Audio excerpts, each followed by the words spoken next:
आपका वेलकम करूंगा भली का। अब आप पानी दे रहे सर मैं आपसे ये कहना चाहूँगा कि साहिब साहब ने बहुत से मसले बताए, माशाल्लाह शहर के मसले थे, कुछ हम भी अपने ज़ुबानी बताएंगे।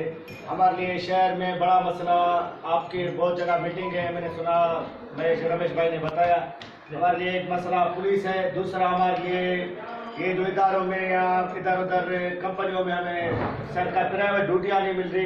पुलिस का क्या है, पहले पुलिस का बताओ। साइन एसपी साहब हर रोज पुलिस के मसाइल होते हैं, किसी का नाली पे बटा है, किसी हरू एफआईआर करके है, उनकी गुंडागर्दी है। एसपी साहब हमें रिस्पॉन्स नहीं देता, जो उनके जाती लोग होते हैं, हम तो उनकी अपोजिशन है। थोड़ी बात पे हमें हल्का बात है गिरेबान में पकड़ना हो, हमको सर पे पकड़ते हैं, क्योंकि हम बीपी वालों के यहाँ अपोजिशन में भी है, उनके नुक्ते निगाह में भी है। इसलिए कोई भी आपसे पहले कोई भी नहीं आया, हमारी वफात को एसपी से हमें मुलाकात नहीं करवाई। दूसरी यहाँ पे जो काटी कंपनी है कोटड़ी में, जानशोर में सेडोज है, माशाल्लाह इनकी तनख्वाहें भी अच्छी हैं, प्राइवेट कंपनियाँ हैं।